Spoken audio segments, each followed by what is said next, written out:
Bismillahirrahmanirrahim.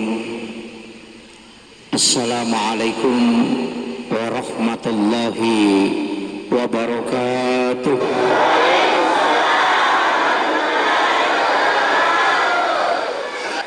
Maulaya sholli wa sallim daiman abada ala habibika khairil halqi kullihim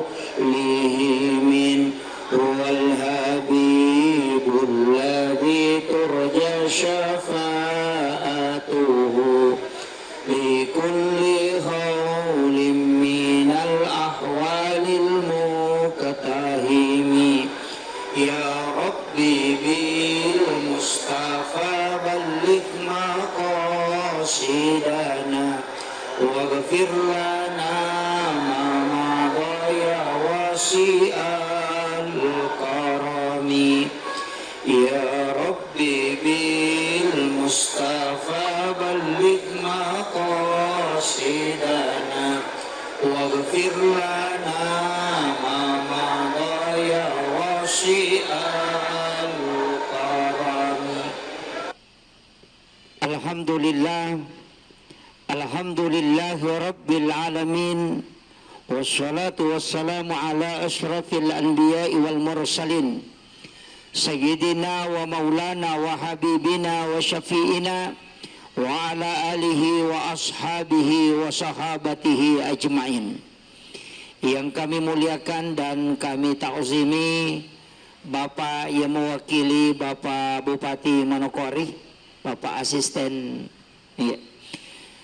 Yang kami muliakan dan kami ta'zimi Bapak Ketua Majelis Ulama Indonesia Kabupaten Manokwari beserta seluruh unsur jajaran Majelis Ulama yang sempat hadir. Yang kami muliakan dan kami ta'zimi para tokoh masyarakat, tokoh agama, orang tua kita, dan terkhusus seluruh jajaran dan petinggi pengurus KKSS yang hadir bersama kita, terkhusus lagi kepada panitia pelaksana peringatan Maulid Nabi besar Muhammad sallallahu alaihi wasallam pada siang hari ini. Ibu-ibu yang sudah 2 hari mungkin atau 3 hari yang lalu sudah sibuk mengurusi semua yang berkaitan dengan pelaksanaan acara kita pada siang hari ini. Terkhusus lagi kami muliakan ibu yang membacakan ayat suci Al-Quran. Luar biasa beliau, dari lisan beliau kita dapat mendapatkan ketenangan ketika mendengarkan kalam-kalam dan juga mendengarkan firman-firman Allah. Bapak Ibu sekalian, karena di sini banyak hadir yang tidak bisa bahasa Bugis, tadi saya sudah dikasih tahu Pak Ustaz kalau ceramah pakai bahasa Indonesia, karena kalau saya pakai bahasa Bugis nanti menganiaya yang tidak bisa bahasa Bugis. Ini walaupun nanti ada mungkin sedikit yang dicampur-campur. Ini peringatan Maulid yang mestinya ditulis Maulud. Orang Bugis itu tidak mengenal istilah Maulid. Orang Bugis itu mengenal istilah Maulud, makanya dia mengatakan Maulu. Apa bedanya? Kalau peringatan Maulid berarti peringatan waktu lahirnya Rasulullah. Kalau peringatan Maulud berarti peringatan terhadap adanya Rasulullah dilahirkan di muka bumi. Jadi kalau Maulid waktunya, kalau Maulud orangnya. Menjemput Rasulullah dengan tala'al badru alaina, sebenarnya menjemput kelahiran Nabi itu adalah peringatan Maulud. Kalau waktunya yang diperingati, maka itulah Maulid.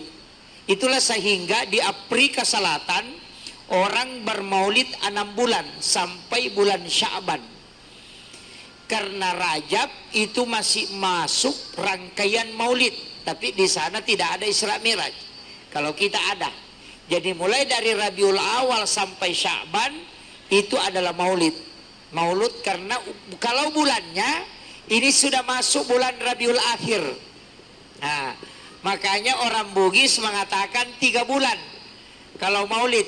Jadi maulud itu Rabiul Awal, Rabiul Akhir, Jumadil Awal. Nah, kalau Afrika justru 6 bulan. Mereka bermaulid selama 6 bulan. Tapi itu tidak masalah. Peringatan terhadap waktu lahirnya Rasulullah, beliau sendiri memperingati hari kelahirannya. Setiap minggu Rasulullah berpuasa. Makanya ketika Rasulullah ditanya, kenapa engkau ya Rasul berpuasa setiap hari Senin dan Kamis? Jawaban beliau, saya puasa hari Senin karena saya dilahirkan pada hari Senin. Dan wahyu pertama turun itu hari Senin. Dari sinilah ulama hadis dengan ulama fikih itu berbeda pendapat. Apakah puasa Senin itu adalah puasa sunnah kelahiran Nabi? Kalau kita lahir hari Selasa, maka puasakan hari Selasa. Ini kan 2 versi yang berbeda. Jadi kalau puasa hari Senin berarti itu hari kelahirannya Nabi. Seandainya Rasulullah dilahirkan hari Rabu, maka dia akan puasa hari Rabu. Nah, kalau mau mengikuti Rasulullah, puasakan hari kelahiran kita. Kita lahir hari apa? Kalau lahirnya hari Kamis, puasa hari Kamis. Ini 2 versi nih. Dari sinilah sehingga hadis itu dimaknai dengan 2. Yang pertama, siapa yang berpuasa pada hari Senin, maka dia puasa sunnah hari kelahiran Nabi. Dan itu sunnah selamanya. Yang kedua, siapa yang berpuasa pada hari kelahirannya, maka dia mengikuti Nabi berpuasa sebagaimana Rasulullah mempuasakan hari kelahirannya. Dan siapa yang berpuasa pada hari kelahirannya, maka tidak ada penyakit yang bisa merusak tubuhnya. Itu keberkahannya puasa kelahiran. Makanya termasuk Kyai Hamid Pasuruan itu menganjurkan betul puasa hari kelahiran. Jadi hari apa kita lahir? Ya kok Senin, ya puasa Senin. Tapi tetap puasa hari kelahiran Nabi sebagai tanda kesyukuran Rasulullah dilahirkan. Kita puasakan sebagai takziman kepada Rasulullah. Dan itu pahalanya ada. Itu pahala sunnah. Tapi kalau kita mau mengikuti Rasulullah, puasakan hari kelahiran. Karena Nabi puasa hari Senin, karena dia dilahirkan hari Senin. Seandainya hari Rabu, maka dia akan pilih puasa hari Rabu. Kalau kita pilih, sebenarnya itu perintah puasa pada hari kelahiran. Makanya orang-orang yang puasa di hari kelahiran itu insya Allah badannya sehat. Kalau kolesterol, asam urat, tekanan, insya Allah tidak kena itu. Itu kuncinya. Dan orang yang puasa di hari kelahiran itu tubuhnya terjaga. Itu awet muda. Orang yang awet muda itu termasuk guru-guru yang mengajarkan ilmu di sekolah atau di madrasah. Guru mengaji itu terjaga semua jasadnya. Dan itu janji malaikat. Siapa yang mengajarkan ilmu ini, maka Allah akan menjaga fisiknya. Makanya guru-guru kita di SD, biasa dia ajar kita pulang kampung ketemu, mukanya masih begitu-begitu, tidak berubah. Itu karena memang dijaga oleh Allah Subhanahu wa Ta'ala. Itulah keistimewaan yang diberikan. Termasuk orang yang puasa hari kelahiran, itu juga jasadnya dijaga, tubuhnya dijaga oleh Allah. Ya, makanya kalau mau awet muda, puasakan hari kelahiran. Tapi kalau sudah tua, enggak usah, nanti awet tua. Nah, itu. Ini. Kemudian ini juga menjadi konsensus ulama ahli hikmah bahwa anak kita Kalau mau jadikan ulama, salah satu tirakatnya puasakan hari kelahirannya. Itu tirakat juga. Kalau ada anak-anak kita masuk di pesantren, suruh ibunya puasakan hari kelahirannya. Jadi hari apa dia lahir, puasakan, doakan untuk itu. Cuma tidak usah semua. Kalau 7 anaknya masing-masing beda waktu lahir, wah itu setiap hari puasa. Yang kedua, kirimkan suratul Fatihah 11 kali setiap malam Jumat atau 41 kali supaya ilmu yang didapatkan itu berkah. Nah, itu yang tirakatnya kalau ada anak-anak kita di pesantren. Jadi Hadratus Syekh Hashim Asy'ari, ibunya itu mengirimkan Fatihah ketika dia ngaji. Itu setiap malam Jumat 41 kali. Nah, makanya anaknya itu berkah. Jadi itulah yang diajarkan ulama-ulama kita dalam tasawuf, bahwa mengirimkan suratul Fatihah untuk ruh dan jiwanya supaya ilmu yang masuk itu berkah. Nah, kemudian ini peringatan Maulid Bapak Ibu sekalian, kita memperingati waktu kelahiran atau kelahiran seorang nabi yang menjadi pertanyaan.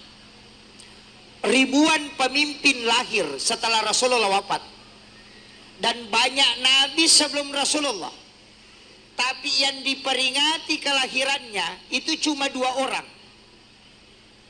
Di dunia ini yang diperingati kelahirannya tokoh itu cuma 2. Yang pertama Nabi Isa, disebut dengan Natal. Yang kedua adalah Rasulullah Muhammad SAW, itu dengan peringatan Maulid. Yang lain itu justru kematiannya yang diperingati, makanya disebut haul. Soeharto itu yang diperingati haulnya, bukan kelahirannya. Semua nabi itu sebenarnya mestinya diperingati kelahirannya, tapi kenapa Rasulullah yang dipilih?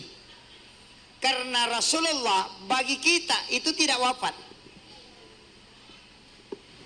Kalau ada orang mengatakan Rasulullah itu wafat, maka sebenarnya wafat secara hakiki.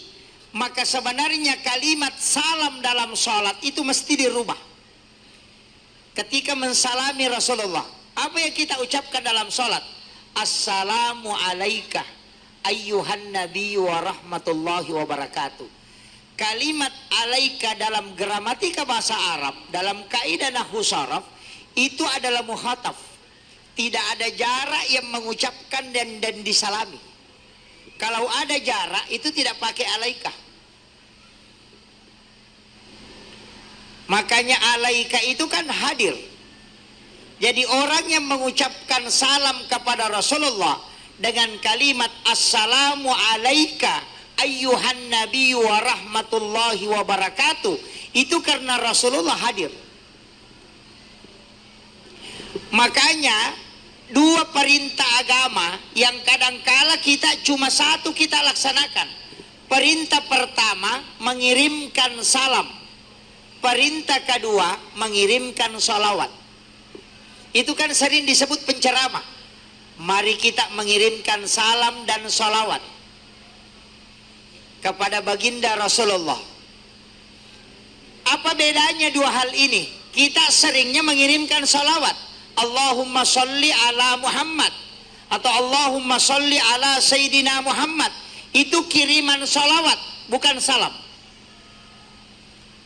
Yang salam itu assalamu alaika ya Nabi Allah, assalamu alaika ya Rasulullah, assalamu alaika ya Habib Allah, assalamu alaika ya sayyidi, assalamu alaika ya ababar ruh, assalamu alaika ya taha, assalamu alaika ya sin.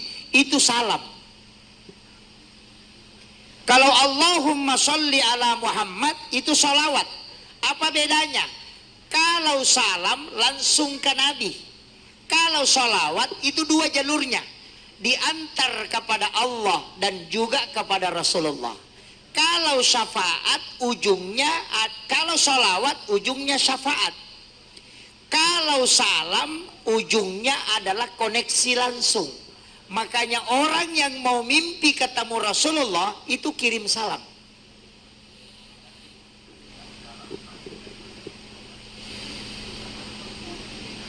Ini sebenarnya kalau saya buka ilmu ini Pak, biar ini kita ambil itu sudah cukup. Kalau saya bongkar ini, saya ingin kasih tahu Pak Bupati, termasuk Pak Asisten, tidak datang ke tempat ini. Jangan kita marahi kalau dia tidak datang, karena mungkin Bapak Ibu tidak undang. Tapi karena Bapak datang, berarti karena beliau diundang, maka dia datang. Sama dengan Rasulullah. Pak Ketua MUI, kalau kita undang, dia akan datang. Tapi kalau kita tidak pernah undang, kemudian dia tidak datang, jangan marah. Begitu juga dengan Rasulullah. Ketika ingin tidur, ya komelo ki matinro, nadenang katolli inabitta. Kemudian jangan salahkan ketika engkau tidak pernah melihatnya dalam mimpi walau hanya sekali. Saya punya mursyid tarekat, itu memberitahu langsung bahwa orang yang tidak pernah bermimpi ketemu Rasulullah, sekali saja ketika umurnya sudah sampai 40 tahun, itu celaka betul itu. Umur 40 tahun belum sempat bermimpi sekali saja ketemu baginda Rasulullah, itu celaka. Saya bilang, wah bukan persoalan celaka, persoalan bisakah kita bermimpi? Apa jawaban beliau? Karena kau pasti tidak pernah memanggil Rasulullah. Coba ketika kau mau tidur, ambil air wudhu, niatkan memang untuk wudhu membersihkan diri, ingin berjumpa dengan Rasulullah. Yang kedua, pakai pakaian yang agak bagus, sebagaimana pakaian menjemput seorang tamu yang dimuliakan. Jadi ambil pakaian yang agak bagus, kemudian sholat sunnah hajat 2 rakaat. Sholat sunnah hajat 2 rakaat. Setelah itu kirimkan salam kepada Rasulullah. Ucapkan itu tadi, Assalamualaikum ya Rasulullah, Assalamualaikum ya Habiballah. Apa kata Rasulullah? Siapa yang mengirimkan salam kepadaku, maka pasti aku menjawabnya. Kirimkan salam. Setelah itu kirimkan salawat. Baru minta beliau datang. Ya Rasul, aku ingin bermimpi ketemu denganmu ya Rasulullah. Kita ucapkan saja, ya Rasul, datanglah walau hanya sekali dalam mimpiku. Kemudian kita baring, minta terus itu sambil baca salawat dan kirim salam. 40 hari 40 malam rutinkan meminta Rasulullah datang. Sungguh celaka kalau kita tidak didatangi. Persoalan dia kenapa tidak pernah datang di dalam mimpi kita, itu karena kita tidak pernah memanggil Rasulullah datang. Makanya jangan heran ada ulama setiap malam bisa mimpi ketemu Rasulullah. Setiap malam Jumat ada yang bisa mimpi ketemu Rasulullah. Itu karena setiap malam Jumat dia baca sholawat. Dan Nabi memang pesan, setiap malam umatku dan setiap waktu ketika dia bersalawat, ada malaikat khusus yang diutus oleh Allah untuk mengantar salawat itu dan melaporkan kepadaku. Tapi ada satu malam malaikat tidak mengantar karena aku langsung mendengarnya. Kapan? Di saat malam Jumat, kata Rasulullah. Maka dari situlah hadis dari Aisyah, Rasulullah berwasiat, siapa yang bersolawat kepadaku 100 kali pada malam Jumat dan istiqamah, maka dia akan mendapatkan syafaatku kelak di yaumil akhir. Makanya solawat di malam Jumat itu penting sekali, karena itu jalur syafaat. Kan kita masuk surga itu Pak cuma 2. Kalau bukan rahmat Allah, itu pakai jalur syafaat. Makanya ibadah itu juga 2 sandarannya. Ada sandaran kepada Allah, ada sandaran kepada Rasulullah. Walaupun sebenarnya sandaran ke Nabi itu otoritas yang diberikan oleh Allah, rahmat juga itu. Tidak ada Nabi seperti itu Pak. Nabi Ibrahim perintah Allah langsung diperintahkan. Nabi Musa perintah Allah langsung diperintahkan. Tidak ada yang mengatakan ini dari Nabi Musa, ini dari Allah. Kalau Rasulullah ada. Makanya puasa wajib Ramadan, ada puasa sunnah. Zakat wajib, ada sedekah sunnah. Haji wajib, ada umrah sunnah. Salat 5 waktu yang wajib, ada salat sunnah. Salat sunnah disandarkan ke Nabi, salat fardu disandarkan ke Allah. Kenapa dua hal ini berbeda padahal tata cara pelaksanaannya sama? Apa bedanya salat fardu dengan salat sunnah? Bacaannya sama, rukuknya sama, takbirnya sama. Itu cuma karena niatnya yang berbeda. Tidak ada bedanya kan? Kenapa disandarkan ke Nabi? Karena ibadah sunnah ini larinya nanti ke syafaat. Ibadah fardu ini larinya ke rahmat Allah. Kan sandarannya ke situ, Ji. Makanya orang yang sholat fardu tapi dia tidak sholat sunat, itu bisa mendapatkan rahmat Allah, bukan menunggu jalur syafaat. Makanya dikatakan kalau sholat fardunya kurang pahalanya, tidak cukup, diperiksa ibadah sunnahnya untuk menempel. Artinya kalau kau mau dapat rahmat sekaligus meraih syafaat, kerjakan dua-duanya. Itu aja kuncinya. Makanya Nabi dikasih otoritas. Kemudian yang ketiga, semua ibadah para nabi itu dikumpul, kemudian dikasih ke Rasulullah. Makanya syariatnya Nabi Adam masih dipakai. Puasa Ayyamul Bid kan puasanya Nabi Adam. Disebut puasa mutih, yang tiga hari pertengahan bulan. Kenapa disebut puasa mutih? Shaum min Ayyamil Bid. Karena itu puasanya Nabi Adam. Ketika dilemparkan ke bumi, seluruh tubuhnya hitam karena dosa. Makanya resonansi dosa itu sebenarnya hitam, gelap. Resonansi pahala itu nur. Makanya as-sholatu nurun, wal malaikatu nur, al wudu'u nurun, al ilmu nurun, az-zikru nur, al Quran huwa nur, Allahu nurus samawati. Kenapa bicara nur? Karena itu pahala. Kalau bicara dosa pasti kegelapan. Makanya Hajar Aswad yang awalnya putih, batu dari surga, itu menjadi hitam karena resonansi dosa manusia menciumnya. Tapi ingat, Hajar Aswad itu tidak mulia seandainya bukan karena Rasulullah. Sama dengan telur ini, Pak, yang digantung panitia. Nah, tidak ada yang ngambil ini telur seandainya bukan telur maulid. Tapi karena telur maulid berlomba-lomba orang, biar satu dia dapat, dia senang. Kenapa? Semua yang disandarkan ke Nabi pasti orang rindukan. Makanya peringatan maulid dan Isra Mi'raj itu tidak pernah sama. Tidak pernah sama itu. Kenapa? Karena tidak ada Isra Mi'raj seandainya tidak ada Rasulullah.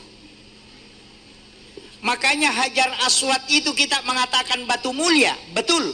Tapi tidak ada yang menciumnya sampai hari ini, seandainya Rasulullah tidak pernah menciumnya ketika dia selesai tawaf. Seandainya Nabi tidak pernah mencium Hajar Aswad, maka tidak ada orang mencium batu itu ketika dia tawaf. Makanya Hajar Aswad itu mulia karena Rasulullah. Makanya semua yang disandarkan ke sini pasti mulia. Kenapa kita pakai simbol seperti ini? Ada telur, itu karena tapaul. Tapaul itu kalau bahasa Bugis senu-senongan. Kalau mau dibahasa modernkan, menyandarkan sesuatu dengan memberi kesan doa. Itu namanya tapaul. Itu ada hadisnya. Nabi SAW yuhibbu tapaul. Nabi itu suka bertapaul. Makanya ada wasiat Nabi itu beberapa. Untanya Nabi dikasih nama, parangnya Rasulullah dikasih nama, kucingnya Rasulullah dikasih nama. Kalau bapak punya parang tidak ada namanya, itu belum hidup sunnah Nabi. Ada kucingnya di rumah tidak ada namanya, itu tidak hidup sunnah Nabi. Kenapa? Semua pedangnya Nabi itu dia kasih nama. Makanya ada pedang Zulfikar, ada pedang-pedang sahabat itu ada semua namanya. Untanya Rasulullah dia kasih nama. Kenapa dikasih nama? Karena itu memberi kesan bahwa ini adalah memberi makna doa. Orang tua dulu juga begitu. Makanya hampir semua dalam ilmu hikmah itu sandarannya pasti tapaul. Termasuk ini kan pesan. Di sini ada tema Pak, membangun kebersamaan. Kalau mau membangun kebersamaan itu songkol. Itu simbol songkol itu. Songkol itu selalu menyatu. Dia lebih baik putus daripada bercerai. Nalatiran nih masalah ini tak berat. Makanya songkol itu selalu siapa menyatu itu. Makanya orang Maulid itu bawa songkol, disimpan di daun pisang yang segi 5 atau segi 6. Maka ini lisu bahasa Bugisnya. Itu daun pisang. Kenapa? Sekarang kan tidak, sudah modern, pakai ember. Kenapa ada segi 6? Itu rukun iman. Kenapa ada segi 5? Itu rukun Islam. Itu pesan. Kemudian telur. Ada lagi temanya nih. Merangkul perbedaan. Telur itu kenapa yang digantung? Sekarang ini agak lain di sini karena kerupuk yang digantung. Dulu itu digantung itu tahu-tahu istilahnya. Jadi kertas yang digunting-gunting model manusia. Ada warna merah, ada warna putih, ada warna hitam. Itu perbedaan.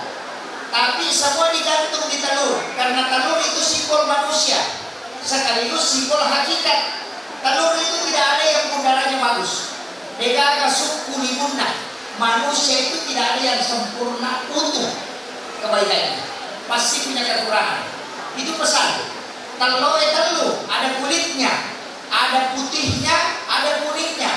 Kuning kalau lari ke agama disebut ma'rifat. Kalau kulitnya itu disebut syariat. Kalau putihnya itu disebut hakikat. Makanya manusia itu juga 3, ucapannya, perbuatannya, dengan jiwanya. 3 juga. Makanya ada telur kulitnya rusak, isinya bagus. Angkat tahu dia ada modelnya tapi makanya sifatnya. Ada juga orang bagus modelnya tapi makanya sifatnya. Itu sama dengan telur yang utuh tapi kulitnya rusak. Kalau ampun rosana. Itu makanya. Telur busuk. Orang dulu ambil falsafah. Kenapa batang pisang? Saya kira Manokwari ini gampang sekali kita menemukan batang pisang. Cuma pisang ini memiliki 6 pesan agama. Yang pertama, batang pisang itu tidak ada yang bengkok, pasti lurus.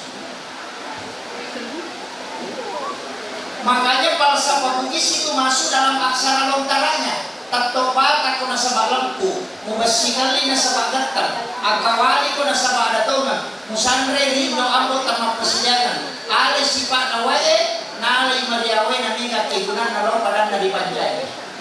Artinya berdirilah engkau lurus seperti batang pisang. Makanya selalu mengatakan kalau mau merantau pakai pasulapa, Abu Bakar Taturjologu. Itu banyak orang yang baca, padahal itu tidak dibaca karena itu pakaian. Makanan itu angka pakaian pakai lo sompai. Dia nak kadang baca-baca pakai. Kenapa? Abu Bakar radiologu, Ali di atauku, Utsman di abiuku, Umar di moniku, Nasaliku di Nurul Muhammad. Ada mananya? Abu Bakar As-Siddiq, Sayyidina Ali itu iman, Utsman itu adalah dermawan, kemudian Umar itu warani. Alam kuko pajukai agamai napole dale warani patuto menerahas.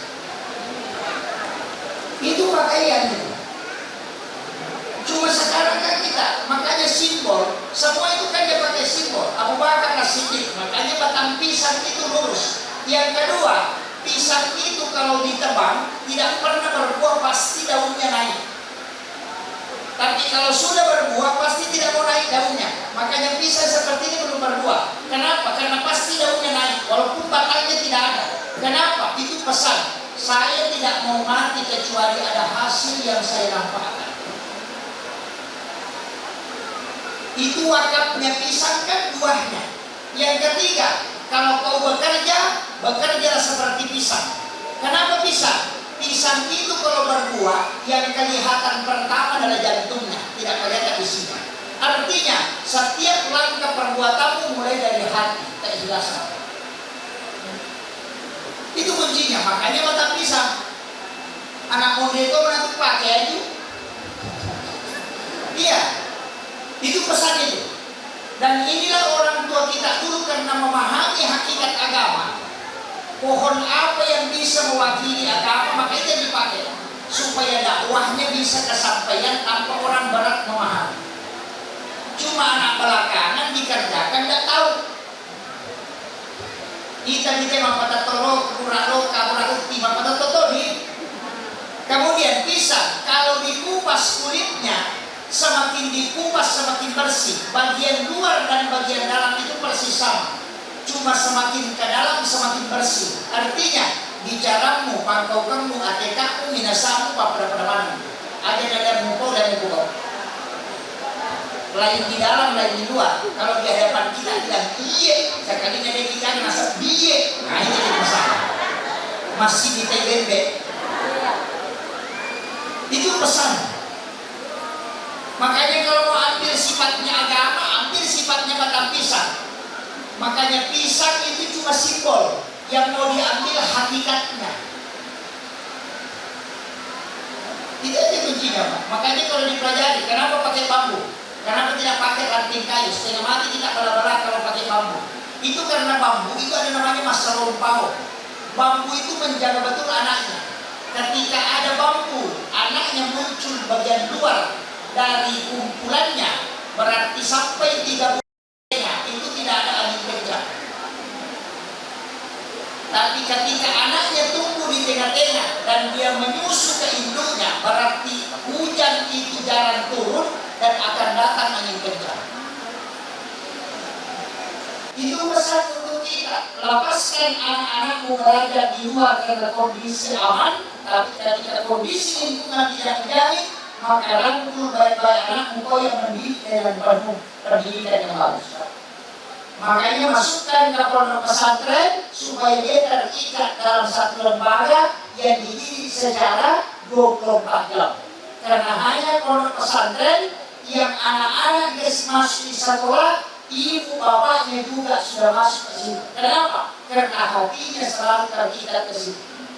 Dia biasa barakah Nabi dia masuk ke pesantren.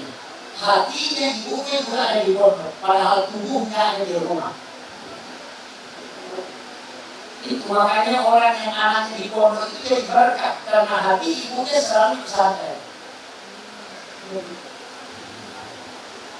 Makanya saya wasiatkan itu aja diambil Pak. Kalau kita bicara membangun kebersamaan songkoro aja itu, kamu tuh songkoro kamar songkokan dong. Ada juga orang yang tidak mengaji itu tahu kan dong. Iya. Makanya malas apa itu? Ini kita pakai betul-betul kalau makna itu luar biasa kalau bisa nih. Makanya itu diambil. Kamu lihat Rasulullah. Kita mau mengikuti dari sisi apa? Kalau persoalan ibadah pasti berat sekali dan bukannya sebagai Rasul. Karena sholat tahajudnya Rasulullah itu biasa 8 jam. Paling sedikit sholatnya Nabi itu 4 jam. Sholat tahajud.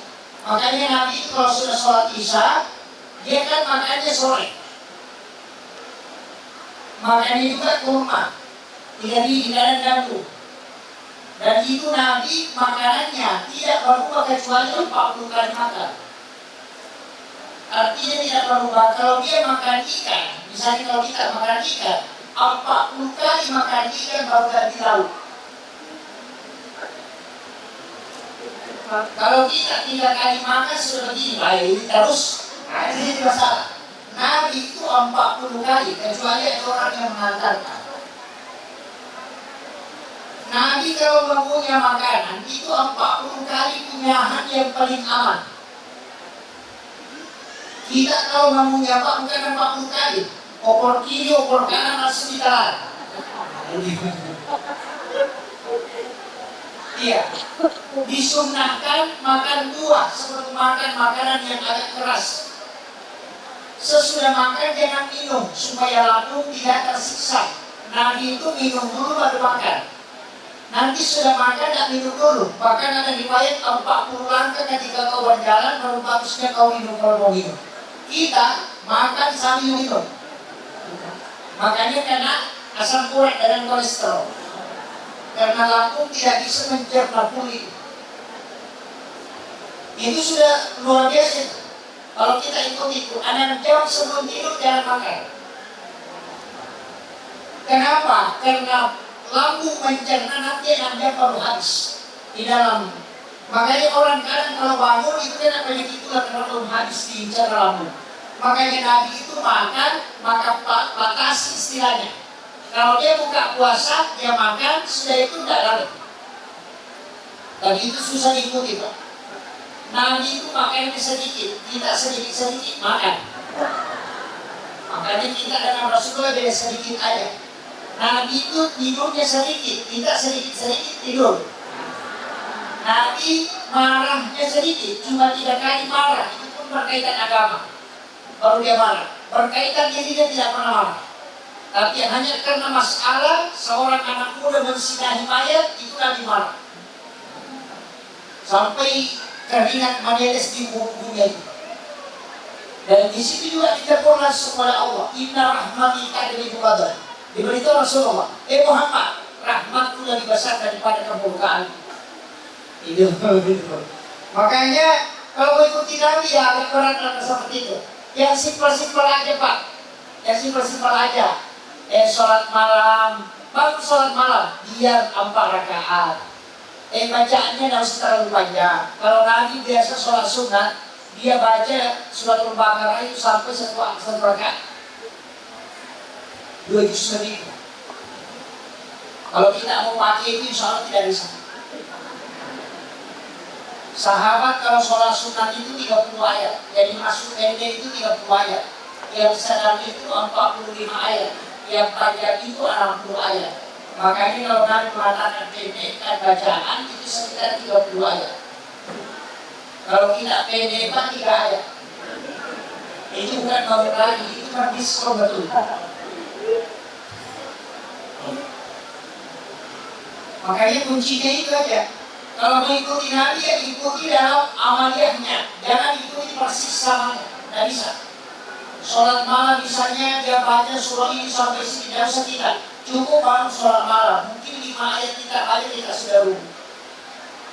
Umar juga begitu caranya. Ketika sholat tarawih di 8 rakaat dikerjakan Nabi, Umar mengatakan Nabi tidak usah ikuti tata caranya yang 8 itu kan terlalu lama. Nabi baca panjang sekali sampai kakinya bengkak. Kita rakaatnya diperbanyak, bacaannya dipendekkan. Kita untung di rakaatnya, kita dikalah di bacaannya. Makanya dia kasih cukup 20 rakaat sholat tarawih. Itu kuncinya. Makanya tidak usah pusing. Kalau masalah mengikuti Nabi ya ikuti. Makan, jalan-jalannya Nabi itu tunduk. Seperti orang yang turun dari gunung. Itu kayak orang turun dari gunung itu jalan-jalan. Tidak pernah mengangkat badannya ke atas. Itu tunduk. Itu sebagai tanda ketawaduan. Dan tidak terlalu bergerak Nabi kalau jalan. Itu tenang. Kadang ada orang jalan, kalau mau begitu, itu yang bahaya. Apalagi kalau orang kaya baru, itu bahaya.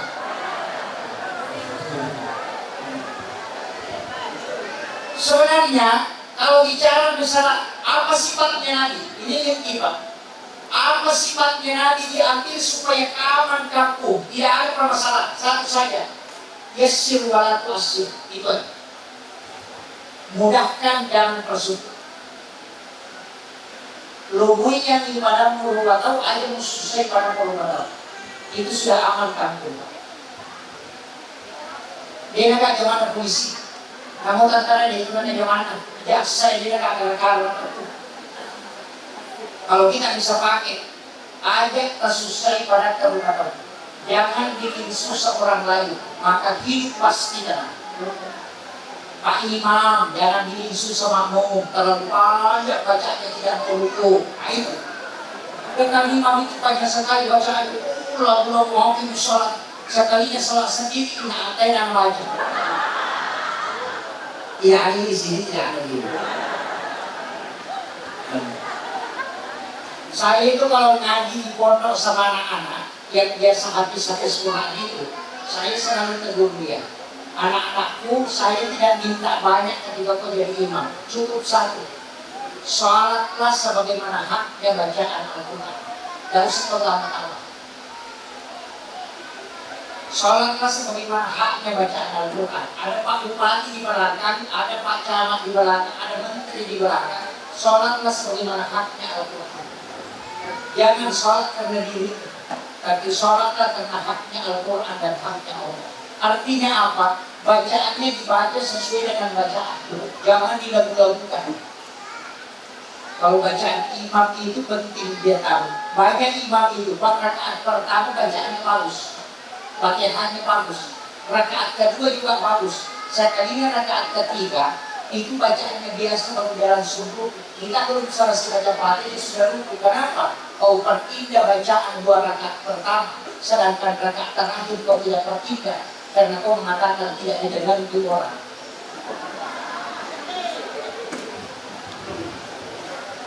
Pelajaran magi rakaat pertama yang makanya sadar tak nasabakan dari jamaah. Rakaat ketiga dengan kalimat jamaah ini baca biasa. Berarti sholat bukan untuk Allah, tapi sholat untuk jamaah. Ini teguran. Banyak imam baru. Ketika Fatihah rakaat pertama, Allahu Akbar. Sekalinya rakaat ketiga. Padahal semua bacaan Fatihahnya masih masuk dalam sholat dan itu rangkaian sholatnya. Tapi kenapa dia tidak perpindah? Karena katanya tidak didengar orang, biasa aja. Maka Allah bisa murka karena dia mengatakan, ketika engkau untuk manusia kau perpindah, tapi untukku tidak pernah kau perpindah sholat. Ini Pak akan dulu, tapi tidak ada di mana tidak ada. Ini saya sering tegur imam. Gara-gara itu. Makanya saya tidak mau menjadi imam. Di mana-mana itu saya tidak mau menjadi imam. Saya pernah belajar tasawuf imam itu 8 bulan. Itu saya tidak hafal, makanya saya tidak mau menjadi imam. Oh berarti. Saya cuma sampaikan kalau imam 4 saja, jangan lewat pintu makmum, lewat pintu khusus.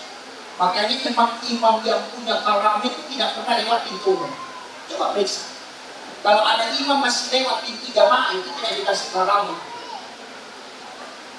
Tapi kalau mau lihat imam yang punya karam, lihat lewat mana dia. Dia punya jalur khusus. Kadang lewat samping masuk ke depan. Yang kedua lihat, kalau ada imam tidak sholat sunnah di masjid, selalu sholat sunnah di rumahnya. Itu di samping masjid ini. Yang tempat samping mihrab itu. Biasa karena kita pakai tanpa amblak. Kalau ada imam selalu sholat sunnah di situ. Nanti iqamat orang baru masuk sholat sehingga pada saat dia masuk sholat sunnah tidak akan meninggal imam itu kecuali dia jumpa tentang masuk. Itu sudah diamalkan dari dulu. Ini kuncinya. Imam yang tidak lewat pintu makmum bacaannya tidak akan pernah terpotong ketika makmumnya lebih kuat. Dia beresnya bacaan kau kemakanan kehusuan di rumah karena jalurnya dia ini. Tapi kapan imam lewat jalur makmum, dia namakan mereka kehusuan nama makmumnya, tak sangka bacaan malu. Karena dia dikalah. Ini kunci. Makanya saya kasih tahu memang. Tapi itu berat. Ini sudah 1 jam kayaknya saya ceramah. Oh iya, itu sudah jam tua. Tambah sedikit. Kemudian saya kasih tahu. Tadi kirimkan salam dan kirimkan sholawat. Sholawat itu ada 2. Ada sholawat bentuknya fi'il madhi. Makanya teksnya sallallahu ala Muhammad. Ada Allahumma sholli ala Muhammad. Itu fi'il mudhari. Kenapa berbeda? Sholawat untuk nurnya Rasulullah itu pakai fi'il madhi. Karena sebelum diciptakan jasadnya, yang pertama diciptakan itu nur. Makanya di dalam Al-Quran itu disebut, "Qad ja'akum minallahi nurun wa kitabun mubin." Telah datang dari Tuhanmu cahaya. Mana yang dimaksud? Itu adalah nur Muhammad. Siapa itu Nur Muhammad? Nur Muhammad bukan asma, dia adalah isyarat. Karena cahayanya disebutlah dia Nur Muhammad. Namanya Nur Muhammad itu adalah Ahmad. Nah, kalau mau tahu namanya Nur Muhammad itu Ahmad. Makanya Ahmad inilah dari situ kita diadakan. Likulli syai'in min Nuri Muhammad. Bagaimana cara memahami? Ulama Nur menyatukan sholat huruf alif ketika berdiri, ketika ruku huruf H, ketika sujud huruf mim, ketika duduk huruf dal. Itu kan simbol. Berdiri kan huruf alif. Kalau orang ruku itu simbol huruf H. Kalau orang sujud itu simbol huruf mim. Kalau orang duduk itu simbol huruf dal. Makanya tulisannya Ahmad. Kepala itu kan huruf mim, dada huruf H, pinggul huruf mim, kaki huruf dal, tulisannya Muhammad. Makanya orang sholat itu menyatukan antara Ahmad dengan Muhammad.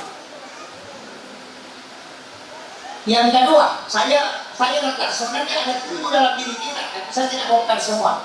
Yang kedua, sumber penciptaan kita ada di mana? Api, angin, air, tanah. Sifatnya api berdiri, itu alif. Sifatnya angin ruku, itu huruf H. Sifatnya air itu sujud, itu huruf mim. Sifatnya tanah itu duduk, maka itu huruf dal. Makanya api, angin, air, tanah, Ahmad juga, dan tidak diciptakan dari situ. Makanya setiap benda yang di muka bumi ini itu dari Nurnya Muhammad.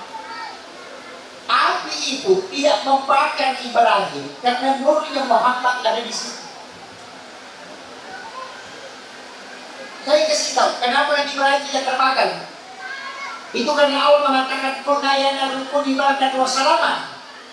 Ulama tasawuf mengatakan dalam tafsir syarih kita, Nabi Ibrahim tidak terbakar karena semua makanan yang dia makan dia sedekahkan dari itu. Ibunya, istrinya menghidangkan makanan, dia tidak makan. Kecuali ada orang miskin, dia bagi, dia makan sama-sama.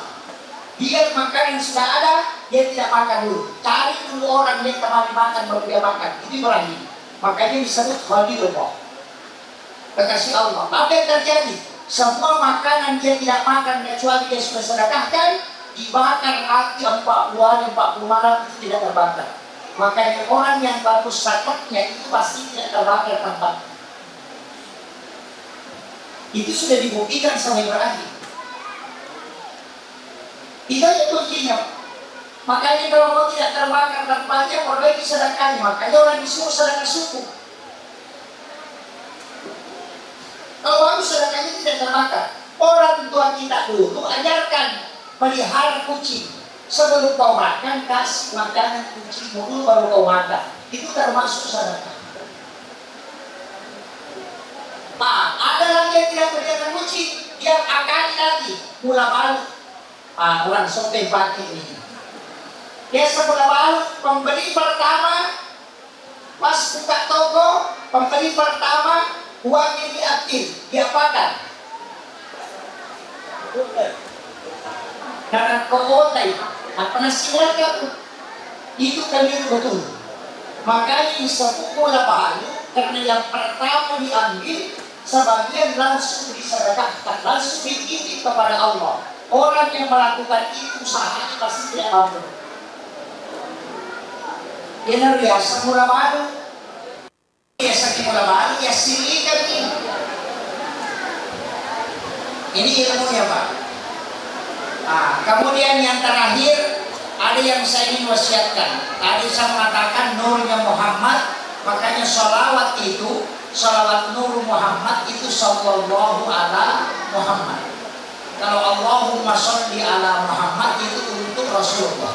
Makanya bentuknya ilmadi karena salawatnya malaikat itu. Makanya disebut salawat Jibril. Karena memang sebelum jasadnya diciptakan, dia sudah disalawati.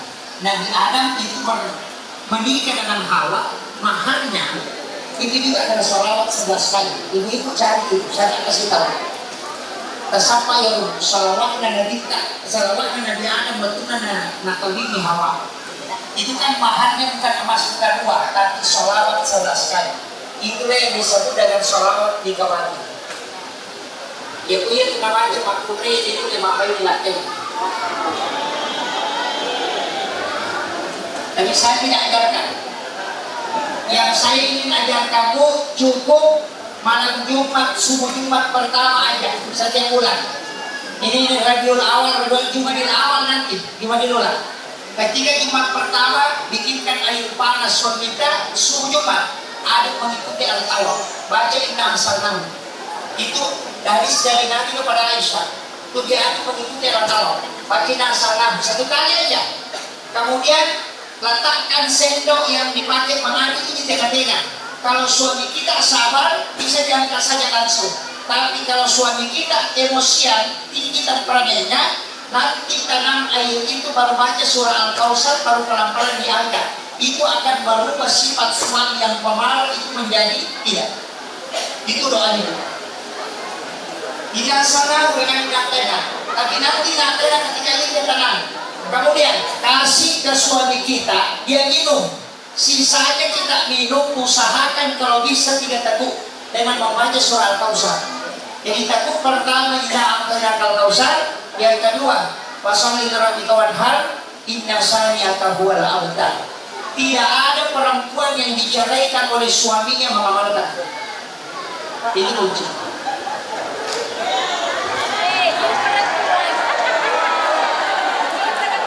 Sudah hafal bu?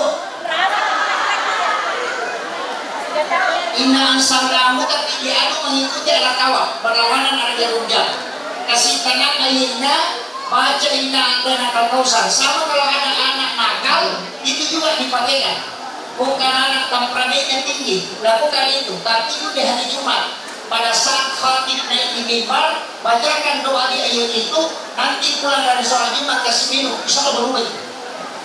Itu doa melembutkan hati yang paling cepat itu.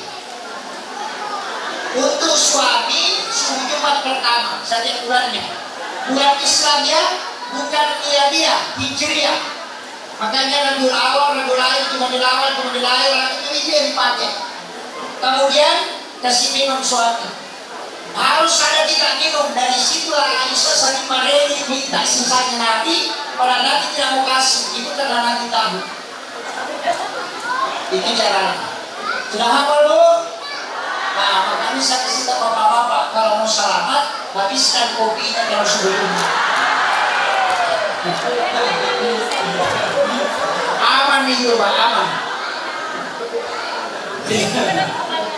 Tapi sebenarnya kuncinya cuma 1. Laki-laki itu 4 saja induknya. Induk kunci keterangannya. Yang pertama, servis dia dan bagus. Pasti. Iya. Karena kalau laki-laki naik syahwatnya, otaknya itu error. Error otaknya. Kalau naik syahwatnya itu error otak. Makanya dia sering mau kantor. Iya. Karena syahwat nari itu tidak bisa mengontrol diri. Emosi itu pasti wanita. Dari situlah juga kenapa wanita dilarang ketika suaminya meminta, dia memunculkan permintaan dapat. Biasa suaminya makopi, dan sudah lalu buku, kasih mati dulu lampu, baru kita tutup pintu, kunci dulu jendela. Oh jangan. Dalam ilmu hikmah, siapa yang melakukan itu, maka anaknya pasti nakal. Bagi-bagi kok anak, kemudian tidak ubah bukan dan saudaranya. Itu kunci. Saya diwasiatkan guru kami, kalau mau ada hubungan istri, mau memberikan permintaan, jangan melakukan, karena anaknya tidak menjadi menurut. Pasti membantah nanti. Sama itu, kalau ngantuk jangan coba-coba berhubungan, karena anaknya akan tahu di sini. Sampai 7 tahun baru bisa bicara. Jangan karena anak itu tahu di mulut makanannya anak apa jaket itu. Iya. Jangan. Kalau Profesor Dr. Dr. Ranan Hawanis dalam buku psikoterapi Al-Quran itu penelitian, itu tahun 2007. Jangan berhubungan ketika salah satu sudah bermimpi. Tidur bermimpi berhubungan, kemudian bangun berhubungan secara nyata, tanpa diantar dengan buku, maka lihat anaknya akan terkena epilepsi. Ini kita ya. Dari sini sumbernya. Makanya larangan betul itu Pak. Jangan melakukan hubungan dua kali yang tidak diantaranya dengan wudhu. Kenapa? Anakmu akan lahir prematur. Nabi itu sudah atur begitu. Ngantuk termasuk itu. Orang yang tidur kemudian bangun dan berhubungan kemudian langsung tidur tanpa berwudhu, maka anaknya bisa meninggal dalam kandungan. Jangan berhubungan di saat lapar. Kenapa? Anakmu akan bodoh. Kalau kenyang itu pemalas. Makanya ibu hikmah mengatur semua itu Pak. Termasuk ini yang terakhir saya kasih tahu penutupnya, kunci ini. Kenapa Rasulullah menyuruh kita mengunci pintu sesudah sholat dulu? Di riwayat yang lain, ketika engkau ingin masuk ke dalam kamar ibu bapakmu di siang hari, maka ketuk pintunya karena kesian di sini. Itu isyarat. Berhubungan sesudah sholat duhur, itu anaknya pasti cerdas.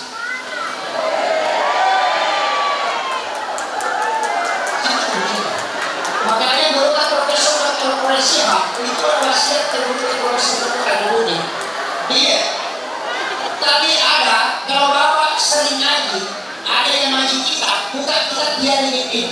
Karena Hujatul Islam Imam Ghazali itu ada di kitab dia, itu berhubungan di bulan Ramadan, pas selesai berbuka puasa, sebelum makan apa-apa, hanya minum air putih, berhubungan. Ketika istrimu bisa hadir itu tidak dia. Ketika istrimu bisa hadir, anakmu akan jadi ulama. Itu pesan. Saya sudah lagi susah. Saya pernah tanyakan, Pak Kiai, kok sholat itu? Ini kan mau sholat. Dia mengatakan, waktu doa mustajabah dan istimewa itu tidak pernah lama. Pasti cuma sebentar. Saya tanya alasannya kenapa? Cuma jawabannya simpel. Di bulan Ramadan semua syaitan itu sudah diikat. Yang kedua, kau belum pernah melakukan dosa setelah melakukan ibadah. Yang ketiga, tempat doa paling mustajab untuk orang berpuasa itu cuma dua. Di saat dia berbuka dan nanti kalau dia berbuka dia bukan diberikan satu balasan. Di dunia di saat dia berbuka maka minta di situ dan itu amus.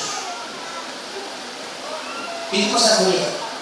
Makanya itu dalam kitab Hujatul Islam Imam Ghazali yang ini dipakai orang. Bagi ibarat toh, kalau mau ambil yang hikmahnya gampang saja. Tadi di rumah wife saya makan itu disiapkan garam halus. Saya tidak paham dulu. Orang yang makan garam sebelum makan itu hikmahnya besar sekali. Karena makan garam sesudah makan. Makan garam dulu sebelum makan seperti yang tidak berdasarkan makanan. Yang kedua, orang yang makan garam sebelum makan pasti cerdas. Yang ketiga, orang yang makan garam sebelum makan itu tidak akan masuk akal. Itu rahasia. Makanya kalau ada bapak-bapak di sini sahabat sudah masalah, tidak usah makan obat dokter.